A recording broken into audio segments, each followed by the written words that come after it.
Hi යාළුවනේ කොහොමද? SL ෆුඩි හබ්බේ මං කල්සර අද රිවිව් කරන්න ගෙනාවේ ජූස් එකක් බැරිස්ට් එකෙන් ගහන මැංගෝ ඇන්ඩ් පැෂන්.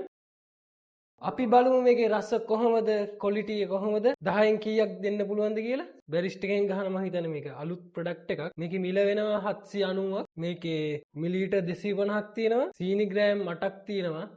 මේකේ අපි බලමු මොනවද දාලා තියෙන ඉන්ග්‍රීඩියන්ට්. මැංගෝ පල්ප් එක 20ක් දාලා තියෙනවා. පැෂන් ෆෘට් පල්ප් එක 20යි. සුගර් තියෙනවා, සිට්‍රික් ඇසිඩ් තියෙනවා. මේකේ බලමු පැෂන් රස, අඹ රස තියෙනවද කියලා. 10න් කීයක් දෙන්න පුළුවන්ද කියලා අපි බීලම් බලමු.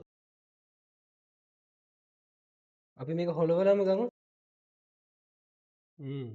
මේකේ වැඩියෙන්ම පැෂන් රහ තමයි එන්නේ. අඹ රහ ටිකක් විතර තියෙනවා. ගොඩක්ම අර පැෂන් වල අර ඇඹුල් ගතිය එක්ක අර අඹ ගතියක් තියෙනවා. එතකොට ටික් එක නම් තියෙනවා. සීනි වැඩිත් නෑ අඩුත් නෑ. අඹ රහ චුට්ටක් ආවන හොඳයි කියලා හිතෙනවා. පැෂන් රහ වැඩි වගේ කියලාත් හිතෙනවා. ඒක වෙනස් වෙන්න පුළුවන් සාමාන්‍යයෙන්. ඕගොල්ලන්ගේ ටේස්ට් එක අනුව. ඒ නිසා මේ මට නම් හිතෙනවා අඹ රහ තව පොඩ්ඩක් වැඩියෙන් ආවන හොඳයි කියලා. ඕගොල්ලොත් අරගෙන බීලා බලන්න රහ කොහමද? මම කිව්ව විදිහටම මේක ඒ රහ වැඩිද අඩුද කියලා. මට නම් මේකට 10න් 8ක් දෙන්න පුළුවන්. මොකද හිතුව තරම් අර අඹ රහ ඇති කියච්චරම නෑ. අර පැෂන් රහ තියෙනවා. මට වැඩිපුරම ටේස්ට් එක ආවේ පැෂන් වල. ඔයගොල්ලොත් බීලා බලන්න. මේකේ තියෙනවා තව වුඩ් ඇපල් ඩ්‍රින්ක් එකකුත් තියෙනවා. තව මේකේ ඇලෝවේරා ඇන්ඩ් බටර්ෆ්ලයි පී එකක් තියෙනවා. බීලා බලන්න. අපි ඉස්සරහට ඒකේ රිවිව් එකක් ගේන්න ඕන ඔයගොල්ලෝ කියන්න. අපි ඒ දෙකේ රිවිව් එකක් ඉස්සර ගේන්නම ඔයගොල්ලෝ යට තියෙන කමෙන්ට් සෙක්ෂන් එකේ දාන්න.